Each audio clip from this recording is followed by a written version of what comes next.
ನಾನು 1968ನೇ ಇಸ್ವಿಯಲ್ಲಿ ಹುಟ್ಟಿದೆ.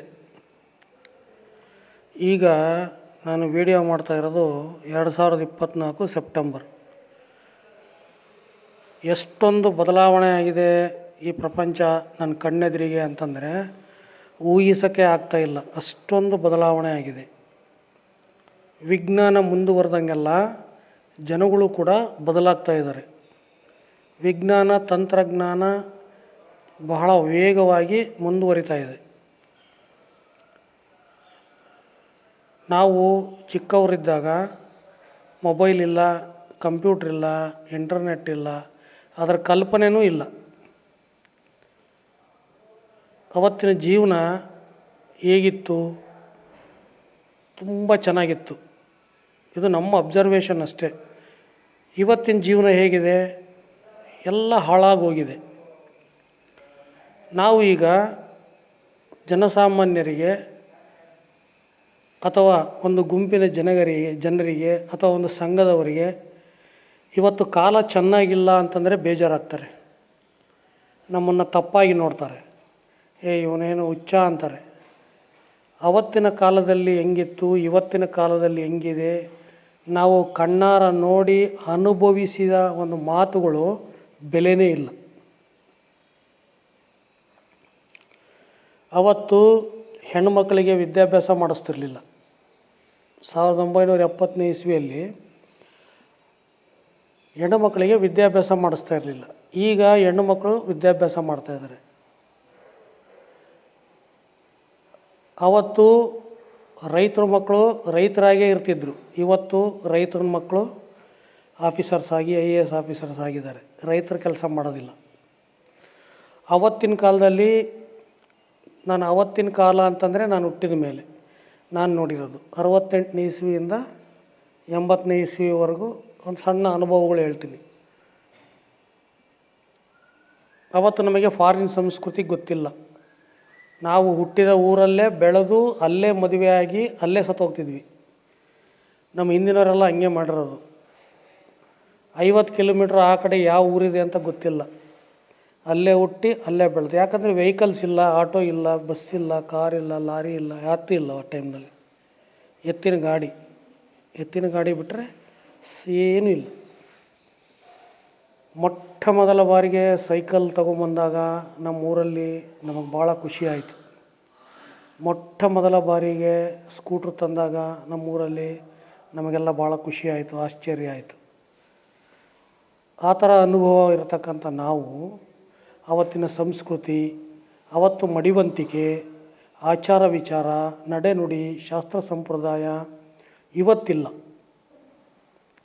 ಅವತ್ತಿನ ಆರೋಗ್ಯ ಇವತ್ತಿಲ್ಲ. ಅವತ್ತಿನ ಶಕ್ತಿ ಇವತ್ತಿಲ್ಲ. ವಿಜ್ಞಾನ ಮುಂದುವರೆದಿದೆ, ತಂತ್ರಜ್ಞಾನ ಮುಂದುವರೆದಿದೆ.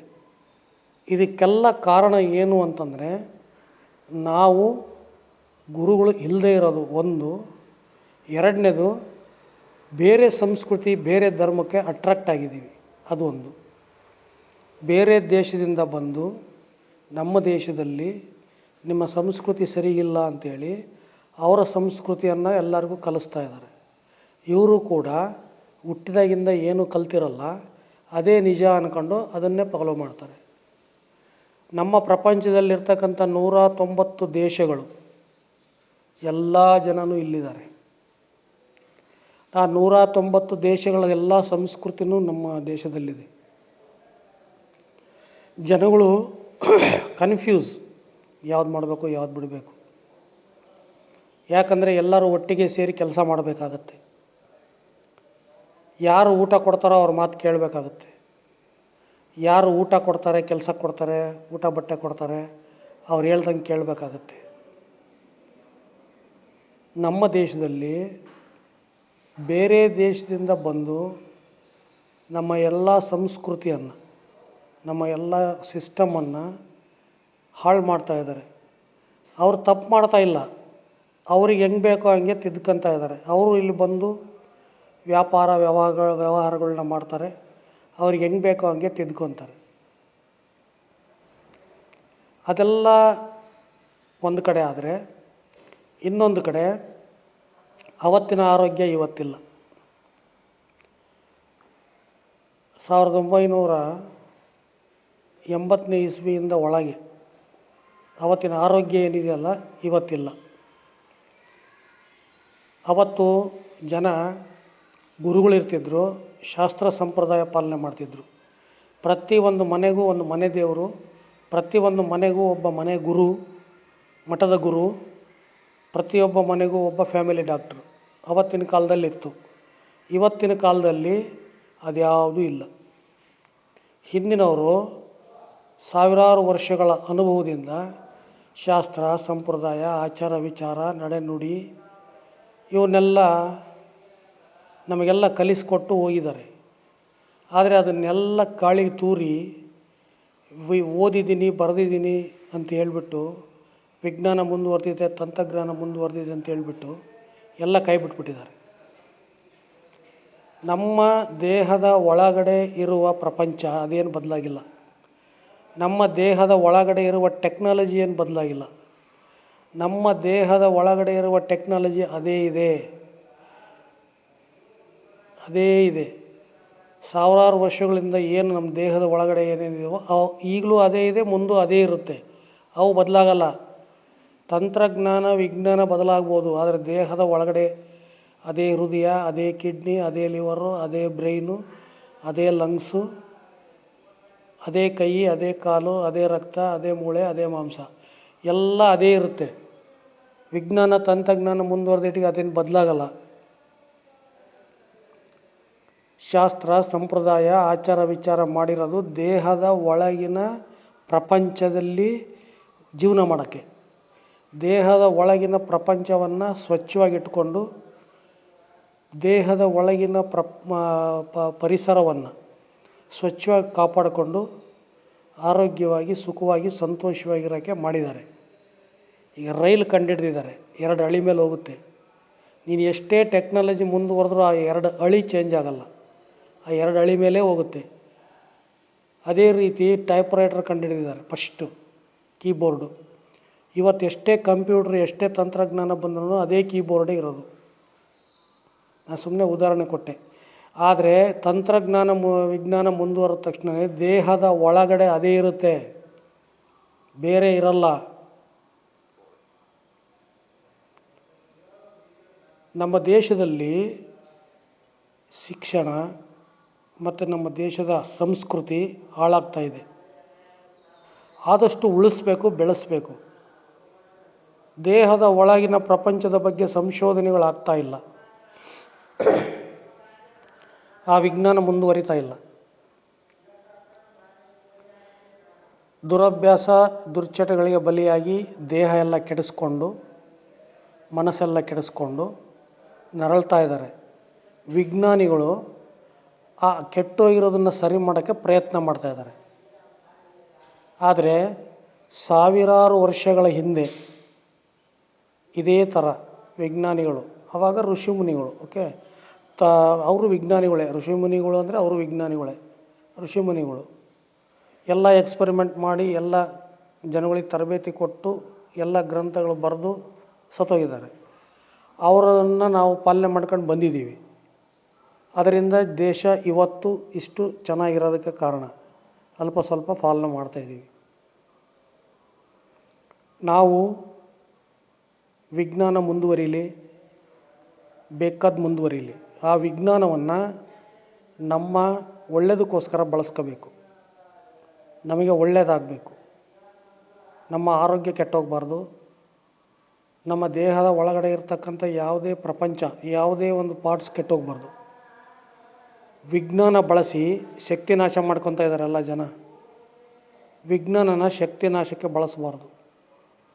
ವಿಜ್ಞಾನನ ಶಕ್ತಿ ಉತ್ಪಾದನೆಗೆ, ಶಕ್ತಿ ಸಂರಕ್ಷಣೆಗೆ ಬಳಸಬೇಕು. ಸಣ್ಣ ಹುಡುಗರ ಕೈಯಲ್ಲಿಂದ ಹಿಡಿದು ದೊಡ್ಡವ್ರ ಮುದುಕರವರೆಗೂ ಮೊಬೈಲನ್ನು ಒತ್ತುತ್ತಾರೆ, ಇಂಟರ್ನೆಟ್ಟನ್ನು ಒತ್ತುತ್ತಾರೆ, ಗೂಗಲನ್ನು ಒತ್ತುತ್ತಾರೆ. ಒತ್ತಲಿ. ಎಜುಕೇಷನ್, ಕೆಲಸ, ಆರೋಗ್ಯ ಇದಕ್ಕೋಸ್ಕರ ಉಪಯೋಗಿಸ್ಲಿ.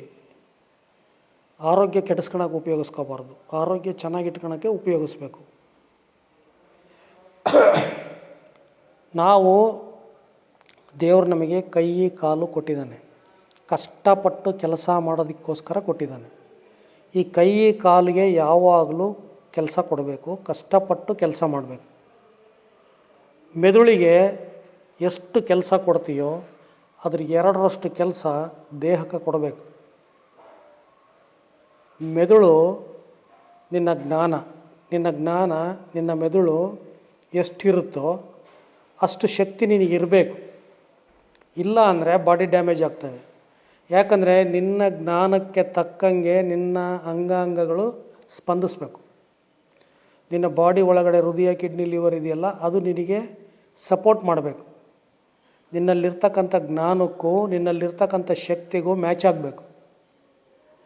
ಶಕ್ತಿ ಇಲ್ಲ ಅಥವಾ ಜ್ಞಾನ ಇದೆ, ಶಕ್ತಿ ಇಲ್ಲ ಆದರೆ ತುಂಬ ಜ್ಞಾನ ಇದೆ, ವೇಸ್ಟ್, ಬಾಡಿ ಡ್ಯಾಮೇಜ್ ಆಗುತ್ತೆ, ಶಕ್ತಿ ನಾಶ ಆಗುತ್ತೆ. ಇಲ್ಲ ಜ್ಞಾನವೇ ಇಲ್ಲ, ತುಂಬ ಶಕ್ತಿ ಇದೆ, ಅದೂ ಅಷ್ಟೇ, ಬಾಡಿ ಡ್ಯಾಮೇಜ್ ಆಗುತ್ತೆ, ಶಕ್ತಿ ನಾಶ ಆಗುತ್ತೆ. ಯಾಕೆ ಅಂತಂದರೆ ಜ್ಞಾನ ಮತ್ತು ಈ ಶಕ್ತಿ ಇವೆರಡು ಸಮನಾಗಿರಬೇಕು. ನಾನು ಕೆಲವರು ನೋಡ್ತೀವಿ, ವಿಜ್ಞಾನಿಗಳಿದ್ದಾರೆ, ದೊಡ್ಡ ದೊಡ್ಡ ಇಂಜಿನಿಯರ್ಗಳು, ಡಾಕ್ಟರ್ಗಳೆಲ್ಲ ಇದ್ದಾರೆ, IAS ಆಫೀಸರ್ಗಳಿದ್ದಾರೆ. ಹುಟ್ಟಿದಾಗಿಂದ ಹಿಡಿದು ಚೆನ್ನಾಗಿ ಓದಿ ಒಳ್ಳೆ ಸ್ಕೋರ್ ಮಾಡಿ ದೊಡ್ಡ ಆಫೀಸರ್ ಆಗ್ತಾರೆ. ಆದರೆ ಅವರು ದೇಹದ ಒಳಗಿನ ಪ್ರಪಂಚದ ಬಗ್ಗೆ ಮರ್ತೋಗಿರ್ತಾರೆ, ದೇಹದ ಹೊರಗಿನ ಪ್ರಪಂಚದ ಬಗ್ಗೆ ಅಧ್ಯಯನ ಮಾಡಿರ್ತಾರೆ. ಮಾನವೀಯತೆ, ಮಾನವ ಧರ್ಮ, ಮನುಷ್ಯತ್ವ ಇವೆಲ್ಲ ದೇಹದ ಒಳಗಿನ ಪ್ರಪಂಚವನ್ನು ಸ್ವಚ್ಛವಾಗಿಟ್ಕೊಳ್ಳೋದಕ್ಕೆ ಬೇಕು. ಇದೆಲ್ಲ ಕಾಲೇಜಿನಲ್ಲಿ ಹೇಳ್ಕೊಡಲ್ಲ, ಇದೆಲ್ಲ ಗುರುಗಳು ಹೇಳ್ಕೊಡ್ತಾರೆ, ಮಠದಲ್ಲಿ ಹೇಳ್ಕೊಡ್ತಾರೆ, ತಂದೆ ತಾಯಿ ಹೇಳ್ಕೊಡ್ತಾರೆ, ಗುರುಗಳು ಬೇಕಿದ್ದಕ್ಕೆ. ಗುರುಗಳಿಂದ ತರಬೇತಿ ಪಡೆದವನು ಡಾಕ್ಟ್ರ್ ಆಗ್ತಾನೆ, ಡಾಕ್ಟ್ರು ಗುರು ಆಗೋಕ್ಕಾಗಲ್ಲ. ಡಾಕ್ಟ್ರು ಕೂಡ ಗುರು ಹತ್ರ ಹೋಗ್ತಾನೆ ಆರೋಗ್ಯದ ಬಗ್ಗೆ ತಿಳ್ಕೊಳಕ್ಕೆ. ಗುರುಗಳು ಅಂತ ಏನಕ್ಕೆ ಮಾಡಿದ್ದಾರೆ ಅಂತಂದರೆ ಅವನ ಕೆಲಸ ಅದೇ, ದೇಹದ ಒಳಗಿನ ಪ್ರಪಂಚವನ್ನು ಸ್ವಚ್ಛವಾಗಿಟ್ಕೊಂಡು ಅದರ ಅನುಭವಗಳನ್ನು ಅವನು ತಗೊಂಡು ಅದನ್ನು ಬೇರೆಯವರಿಗೆ ಹೇಳ್ತಾನೆ. ದೇಹದ ಒಳಗಿನ ಪ್ರಪಂಚವನ್ನು ಅನುಭವಿಸಿ ಅದು ನಮಗೆ ಮಾರ್ಗದರ್ಶನ ಮಾಡೋರೇ ಗುರುಗಳು. ಅವರು ಅದಕ್ಕೋಸ್ಕರನೇ ಅಪಾಯಿಂಟ್ ಮಾಡಿದ್ದಾರೆ, ನೇಮಕ ಮಾಡಿದ್ದಾರೆ ಹಿಂದೆ. ಅವ್ರ ಕೆಲಸನೇ ಅದು. ದೇಹದ ಒಳಗಿನ ಪ್ರಪಂಚವನ್ನು ಶಕ್ತಿಶಾಲಿಯಾಗಿ ಇಟ್ಕೋಬೇಕು. ದೇಹದ ಒಳಗಡೆ ಕೂಡ 100 ಟ್ರಿಲಿಯನ್ಸ್ ಜೀವಕೋಶಗಳಿದ್ದಾವೆ. 1,00,000 ಕೋಟಿ ಜೀವಕೋಶಗಳು ನಮ್ಮ ದೇಹದಲ್ಲಿದ್ದಾವೆ. ಅವು ಎಲ್ಲ ಪ್ರಾಣಿಗಳೇ, ಅವು ಎಲ್ಲ ಒಂದನ್ನು ತಿಂದು ಒಂದು ಬದುಕ್ತವೆ, ಅವು ಪ್ರಾಣಿಗಳೇ, ನಮ್ಮ ದೇಹದ ಒಳಗಡೆ ಇರ್ತಕ್ಕಂಥ ಪ್ರಾಣಿಗಳೇ. ಕೆಲವರು ಅದನ್ನು ದೇವರು ಅಂತ ಕರೀತಾರೆ. ನಮ್ಮ ದೇಹದ ಒಳಗಡೆ 33 ಕೋಟಿ ದೇವತೆಗಳಿದ್ದಾವೆ ಅಂತ ಕರೀತಾರೆ ಆಧ್ಯಾತ್ಮದಲ್ಲಿ. ಅವು ನಮ್ಮ ಜೀವಕೋಶಗಳಿಗೆ ದೇವತೆಗಳು ಅಂತಾರೆ. ಅವು ದೇವತೆಗಳೇ ನಿಜವಾಗಲೂ, ನಮ್ಮ ಜೀವಕೋಶಗಳೇ ನಿಜವಾದ ದೇವತೆಗಳು. ನಮ್ಮ ದೇಹದಲ್ಲಿ 33 ಕೋಟಿ ದೇವರಿದ್ದಾರೆ, 33 ಕೋಟಿ ದೇವತೆಗಳಿದ್ದಾರೆ, 33 ಕೋಟಿ ಲಿಂಗಗಳಿದ್ದಾವೆ. ಈ ಥರ ಎಲ್ಲ ಅಧ್ಯಾತ್ಮದಲ್ಲಿ ವರ್ಣಿಸಿದ್ದಾರೆ. ಅವು ಬೇರೆ ಯಾವುವೂ ಅಲ್ಲ, ನಮ್ಮ ಜೀವಕೋಶಗಳೇ. ನಮ್ಮ ದೇಹದಲ್ಲಿರ್ತಕ್ಕಂಥ ಜೀವಕೋಶಗಳು ಆ ಒಂದು ಪ್ರಪಂಚ ಏನಿದೆ, ನಮ್ಮ ದೇಹದ ಒಳಗಡೆ ಒಂದು ಪ್ರಪಂಚ ಏನಿದೆ, 200 types of cells are there, 100 trillion cells ಇದೆ, 200 ಟೈಪ್ಸ್ ಆಫ್ ಸೆಲ್ಸ್ ಇದೆ, ಸಪ್ತಧಾತುಗಳಿದ್ದಾವೆ, ಅಂಗಾಂಗಗಳಿದ್ದಾವೆ. ಸೊ ಇವೆಲ್ಲ ಒಂದು ನಮ್ಮ ದೇಹದ ಒಳಗಿನ ಪ್ರಪಂಚ ಏನಿದೆ, ಇವೆಲ್ಲ ನಮ್ಮ ದೇಹವನ್ನು ಸಂರಕ್ಷಣೆ ಪೋಷಣೆ ಮಾಡ್ತವೆ. ಅವನ್ನೆಲ್ಲ ಚೆನ್ನಾಗಿ ಇಟ್ಕೋಬೇಕು. ಅದಕ್ಕೆ ಈ ಆಧ್ಯಾತ್ಮ, ಶಾಸ್ತ್ರ, ಸಂಸ್ಕೃತಿ ಎಲ್ಲ ಮಾಡಿರೋದು. ಆಧ್ಯಾತ್ಮ ಅಂದರೆ ಏನಪ್ಪ ಅಂತಂದರೆ, ಕೆಲವರು ಓದಿರಲ್ಲ, ಬರೆದಿರಲ್ಲ, ವಿಜ್ಞಾನ ಗೊತ್ತಿರಲ್ಲ, ಅವರಿಗೆ ಇಂಡೈರೆಕ್ಟಾಗಿ ಮಾರ್ಮಿಕವಾಗಿ ದೇಹದ ಒಳಗಿನ ಪ್ರಪಂಚವನ್ನು ಆರೋಗ್ಯವಾಗಿ ಶಕ್ತಿಶಾಲಿಯಾಗಿ ಇಟ್ಕೊಳ್ಳೋದಕ್ಕೆ ಮಾಡಿರ್ತಕ್ಕಂಥ ಸೂತ್ರಗಳವು, ಅವೆಲ್ಲ ನಿಯಮಗಳು. ಅವು ಈಗ ಸಂವಿಧಾನ ಮಾಡಿದ್ದಾರೆ. ಸಂವಿಧಾನ ಯಾಕೆ ಮಾಡಿದ್ದಾರೆ? ದೇಶ ಚೆನ್ನಾಗಿರಲಿ ಅಂತ ಮಾಡಿದ್ದಾರೆ. ಎಲ್ಲ ದೇಶದ ವರ್ಗ, ಎಲ್ಲ ಜಾತಿ ಜನನು ಚೆನ್ನಾಗಿರಲಿ ಅಂತ ಸಂವಿಧಾನ ಮಾಡಿದ್ದಾರೆ. ಅದೇ ರೀತಿ ನಮ್ಮ ಗುರುಗಳು ಕೂಡ ಹಿಂದೆ ಋಷಿ ಮುನಿಗಳು ಅವರು ಕೂಡ ಒಂದು ಸಂವಿಧಾನ ರಚಿಸಿದ್ದಾರೆ. ಅದನ್ನು ಆಧ್ಯಾತ್ಮ ಅಂತ ಕರೀತಾರೆ. ಈ ಆಧ್ಯಾತ್ಮ ಇದೆಯಲ್ಲ, ಅದಕ್ಕೆ ವಿದ್ಯಾಭ್ಯಾಸ ಬೇಕಾಗಿಲ್ಲ, ಬಟ್ ವಿಜ್ಞಾನಕ್ಕೆ ವಿದ್ಯಾಭ್ಯಾಸ ಬೇಕು. ವಿಜ್ಞಾನ ಓದೋರು ಯಾಕಪ್ಪ ಆಧ್ಯಾತ್ಮ ಇಷ್ಟಪಡಲ್ಲ ಅಂತಂದರೆ, ವಿಜ್ಞಾನ ಓದಿರೋರಿಗೆಲ್ಲ ಅದು. ಯಾರು ವಿಜ್ಞಾನವನ್ನು ಓದಿಲ್ಲ ಅವರಿಗದು ಆಧ್ಯಾತ್ಮ. ಆಧ್ಯಾತ್ಮದಲ್ಲಿ ಕೆಲವೊಂದು ಕಾಲ್ಪನಿಕ, ಕೆಲವೊಂದು ಮಾರ್ಮಿಕ ಮಾತುಗಳಿದ್ದಾವೆ. ಅದು ಅನುಭವಿಸಿ ಹೇಳಿರೋ ಮಾತುಗಳು. ಆದರೆ ಅಜ್ಞಾನಿಗಳಿಗೆ, ಅವಿವೇಕಿಗಳಿಗೆ, ಅವಿದ್ಯಾವಂತರಿಗೆ, ಶಿಕ್ಷಣ ಇಲ್ಲದವ್ರಿಗೆ, ಮೃಗದ ಥರ ಇರ್ತಾರೆ ಅಂಥವ್ರಿಗೆ ಅದು ಆಧ್ಯಾತ್ಮ ಅವರಿಗೆ ದಾರಿ ತೋರಿಸುತ್ತೆ, ಅವ್ರಿಗೆ ಅರ್ಥ ಆಗುತ್ತೆ. ಆದರೆ ವಿಜ್ಞಾನ ಓದಿದವರು ಅದನ್ನು ಯಾಕೆ ಇಷ್ಟಪಡಲ್ಲ ಅಂತಂದರೆ, ಇವರು ಓದಿರ್ತಾರೆ ಆದರೆ ಹೇಳಿರೋದೆಲ್ಲ ಸುಳ್ಳು ಅನ್ನಂಗಾಗುತ್ತೆ. ಸುಳ್ಳಲ್ಲ, ಅವೆಲ್ಲ ಅನುಭವದ ಮಾತುಗಳು. ಅದು ಯಾರ್ಯಾರಿಗೆ ಹೆಂಗೆ ಹೇಳ್ಬೇಕೋ ಹಂಗೆ ಹೇಳಿರ್ತಾರೆ. ಅದೆಲ್ಲ ನಿಜ, ಆದರೆ ಅದನ್ನು ಇಂಡೈರೆಕ್ಟಾಗಿ ಹೇಳಿರ್ತಾರೆ. ಬೆಂಕಿ ಬಿಸಿ ಇದೆ ಮುಟ್ಬೇಡ ಅಂತ ಹೇಳಿರ್ತಾರೆ. ಈ ಕೆಲವರು ಮುಟ್ಟಿ ನೋಡಿ ಬಿಸಿ ಇದೆ ಅಂತ ಅನುಭವಿಸ್ತಾರೆ. ಕೆಲವರು ಇಲ್ಲದ್ದು ಹೇಳಿದ್ದಾರೆ, ದೊಡ್ಡವರು ಹೇಳಿದ್ದಾರೆ ಅಂತ ಮುಟ್ಟಕ್ಕೆ ಹೋಗಲ್ಲ. ಸೊ ಆ ಥರ ಎಲ್ಲ ಆಧ್ಯಾತ್ಮದಲ್ಲಿ ಬರುತ್ತೆ. ಆಧ್ಯಾತ್ಮದಲ್ಲಿ ಹೇಳಿರೋದೆಲ್ಲ ನಿಜ, ಕಾಲ್ಪನಿಕ ಅಲ್ಲ. ಇಂಡೈರೆಕ್ಟಾಗಿ ಹೇಳಿದ್ದಾರೆ ಅಷ್ಟೇ. ಈ ಚಿಕ್ಕ ಮಕ್ಕಳಿಗೆ ಹೆಂಗೆ ಹೇಳೋಕ್ಕಾಗತ್ತೆ, ಶಕ್ತಿ ನಾಶ ಮಾಡ್ಕೋಬೇಡ ಅಂತ ಚಿಕ್ಕ ಮಕ್ಕಳಿಗೆ. ಚಿಕ್ಕ ಮಕ್ಕಳಿದಾವಲ್ಲ ಅವು ನೋಡ್ತವೆ, ಕೇಳ್ತವೆ, ಕಲಿತವೆ. ಅವು ಪಂಚೇಂದ್ರಿಯಗಳ ಮುಖಾಂತರ ಜ್ಞಾನವನ್ನು ಪಡಿತವೆ. ಪಂಚೇಂದ್ರಿಯಗಳೇ ಅವಕ್ಕೆ ಸಾಧನ ಮಕ್ಕಳಿಗೆ, ಚಿಕ್ಕ ಮಕ್ಕಳಿಗೆ. ಅವರು ದೊಡ್ಡವ್ರನ್ನ ಪಾಲನೆ ಮಾಡೋದನ್ನು ನೋಡ್ತಾರೆ. ಶಾಸ್ತ್ರ, ಸಂಪ್ರದಾಯ, ಆಚಾರ, ವಿಚಾರ ಅವರು ಪಾಲನೆ ಮಾಡ್ತಾರೆ. ದೊಡ್ಡವರು ಅವ್ರ ಎದುರಿಗೆ ಆಚಾರ ವಿಚಾರಗಳನ್ನು ಬೈದರೆ ಅಥವಾ ಅದನ್ನು ದ್ವೇಷ ಮಾಡಿದರೆ ಅವು ದ್ವೇಷ ಮಾಡ್ತವೆ, ಪ್ರೀತಿಸಿದರೆ ಅವು ಪ್ರೀತಿಸ್ತವೆ. ಮಕ್ಕಳಿಗೋಸ್ಕರ ಆಧ್ಯಾತ್ಮ ಮಾಡಿರೋದು. ಆಚಾರ, ವಿಚಾರ, ಶಾಸ್ತ್ರ, ಸಂಸ್ಕೃತಿ ಇವೆಲ್ಲ ಪ್ರತಿಯೊಂದೂ ಏನಕ್ಕೆ ಮಾಡಿದ್ದಾರೆ ಅಂದರೆ, ತಿಳುವಳಿಕೆ, ವಿವೇಕ, ಜ್ಞಾನ ಇಲ್ಲದೇ ಇರತಕ್ಕಂಥ ಜನಗಳು ತಿಳುವಳಿಕೆ, ವಿವೇಕ, ಜ್ಞಾನವನ್ನು ಕೊಡುವಂಥ ಒಂದು ಪ್ರಯತ್ನ. ಯಾವತ್ತೂ ಮನುಷ್ಯರು ಜ್ಞಾನಿಗಳಾಗಿರಬೇಕು. ಜ್ಞಾನಿಗಳಾಗಿರಬೇಕು ಅಂದರೆ ಗುರುಗಳಿರಬೇಕು. ಗುರುಗಳಿಲ್ಲದೆ ಏನೂ ಮಾಡೋಕ್ಕಾಗಲ್ಲ. ಗುರುಗಳಿರಬೇಕು.